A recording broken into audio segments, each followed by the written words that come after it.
Hi friends, వరదలు వచ్చినప్పుడు మా డాడీ బండి నిండి మళ్ళీ తగ్గింది. మా మామ ఇంకా బాగు చేయాలని చెప్పేసరికి బండి ఇద్దామని చెప్పేసి మంచిగా చెప్పడానికి పెట్రోల్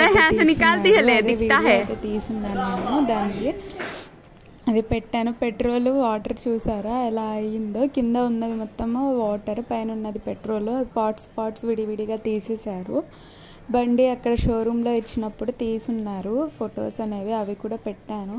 మొత్తం ఏ పార్ట్కి ఆ పార్ట్ మొత్తం తీసేసి మొత్తం వైరింగ్ మొత్తం అన్నీ చేపించారంట. అన్నీ చేయాల్సి వచ్చింది, ఎందుకంటే అంత ట్రబుల్ అయిపోయింది బండి మొత్తము. అందుకోసం అని చెప్పేసి తీశారు వాళ్ళు అక్కడ. ఇది మా మామ బండి. ఇది కూడా మొత్తం తడిసిపోయింది చూసారా. బాగు చేస్తున్నప్పుడు ఫోటో తీసి పెట్టాడు నాకు. ఈయన మా మామ. మాకు వరదలు వచ్చినాయి కదా, ఎలా ఉంది ఏంటి అని చూసి వెళ్దామని వచ్చారు మా మామ. ఇది మా చిన్న మామ బండి. అట్లాగే 14 days వరకు అది వాటర్లోనే ఉండింది. మాది కూడా అలాగే ఉండింది, కాకపోతే మా మామది ఇంకా ఎక్కువ రోజులు ఉండింది వాటర్లోనే. చూసారా బండి మొత్తం ఎలా అయిపోయిందో అసలు. చాలా మొత్తం మట్టి ఎక్కువగా ఉండింది. లోపల డిక్కీలో కూడా మట్టి ఉండింది, అది కూడా చూపిస్తాను చూడండి.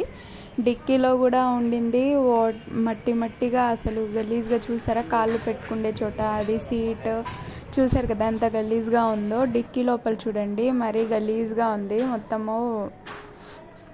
ఇది బయట పెట్రోల్ వేసే చోట డిక్కీలోనే. ఇది కూడా వాటర్ చూడండి అక్కడ దాకా ఉన్నాయి, ఇంకా ఎక్కువ ఉండున్నాయి. కొద్దిగా తగ్గినాక తీసాను, అంటే జనాలు తిరిగేటప్పుడు.